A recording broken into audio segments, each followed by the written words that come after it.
अपने नाना के सामने घर मिल चुका है, फिर यूं ज़बा होने की क्या जरूरत है। भूखे प्यासे, ये गर्मी के रोजे आते हैं, 12 घंटे प्यास में आदमी तड़प के रह जाता है। तुम्हें खबर है मेरे नबी की औलाद 72 घंटे प्यासे, प्यास की शिद्दत, पानी का कतरा नहीं। और आगे इंसान की शक्ल में दरिंदे खड़े हुए हैं।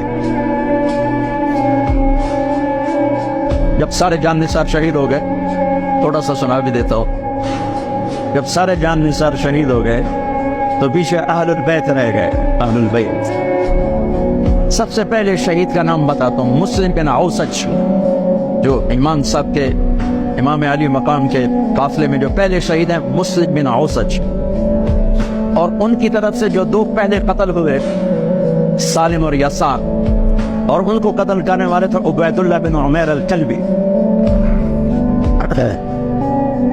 एक इब्ने ज़ियाद का गुलाम था, एक रबिया बिन ज़ियाद का गुलाम था। वो दोनों निकले तो उसके मुकाबले के लिए बरबर बिन खुदैर और हबीब बिन मुताहिर निकले हुसैन अली मकाम के लश्कर से।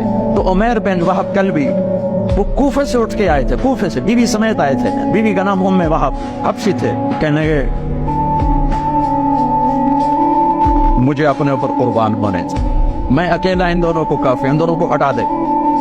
और नंगे बदन थे, नंगे बदन, जिस्म पे कुछ नहीं। कहा मैं तो मरने हूं, मैं क्यों जिरा पामा, जो मैं जीवन है, मैं तो मरना है, नंगे बदन से। उनकी बीवी ने कहा इनको जाने दे, हम दोनों ने आप पर कुर्बान होने की नीयत की होगी। हमने कहा अच्छा, अल्लाह तुझे जज़ा खैर दे, जाओ।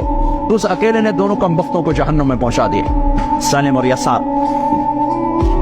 तो उनमें से एक आदमी बोला ये मरने आए हैं, अगर अकेले अकेले लड़ोगे तुम सबको मार देंगे। और तुसी तो जीवन दे तलबगार हो, मरण दे तलबगार है, मरण वाले मारना कोई सौखा काम होता है। वो इन पर इकट्ठे हमला करो। फिर हमला आम हुआ तो पहले शहीद इधर से मुस्लिम बिन औसज, जब वो गिर रहे थे तो कह रहे थे हुसैन की हिफाजत करना जब तक सांसों में सांस बाकी। आपके लश्कर में इधर ज़ुहैर बिन कैन, यानी राइट साइड पर ज़ुहैर बिन कैन एक छोटा झंडा, लेफ्ट साइड पर हबीब बिन मुदाहिर एक झंडा, दरम्यान में आपके भाई अब्बास बिन अली जिनके हाथ में बड़ा झंडा था और बड़ा निशान का जो अलामत था वो अब्बास बिन अली के दरम्यान में था। 32 घोड़सवार थे और 40 पैदल थे। जब उन्होंने पहला हमला किया तो घोड़ 32 ने 3000 का मुंह पीछे कर दिया। तो इब्ने ज़ियाद ने कहा पहले इनके घोड़ों को मारो, इनके घोड़ों को मारो। तो 500 तीर अंदाजों ने इकट्ठे उनके घोड़ों पे तीर चलाए, तो सबके घोड़े गिर के खत्म हो गए। फिर सारी पैदल हो गए, सारी पैदल हो गए। तो फिर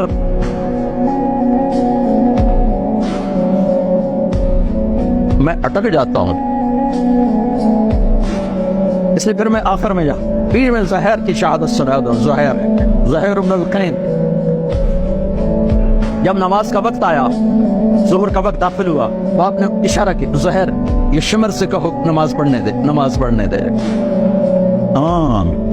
अगर 1439 साल में नमाज की माफी होती तो अहले करबला को होती, लेकिन हुसैन ने सजदे में सर रख के बतलाया कि नमाज नहीं छूट सकती, सर कट सकते हैं। तो उन्होंने आगे होकर कहा कि भाई नमाज के लिए जंग रोको। तो कूफी लश्कर का एक सरदार था हुसैन इब्न उमैर, उसने कहा तुम्हारी तो नमाज कबूल ही नहीं होती। तो उन्होंने कहा लानत तुझ पर, तेरी नस्लों पर, जिस घर की तो फैल नमाज मिली उन्हीं की नहीं होती और तुम्हारी होती है। तो वापस आकर कहने लगा कि वो नमाज की इजाजत नहीं दे रहे। फरमाया नमाज तो नहीं छूटेगी ना, ये फैसलाबाद वालों को नहीं, 7 बर्रे आजम के ईमान वालों को पैगाम है कि ज़ेर खंजर भी ये पैगाम सुनाया हमने, नमाज नहीं छूट सकती, नमाज नहीं छूट सकती।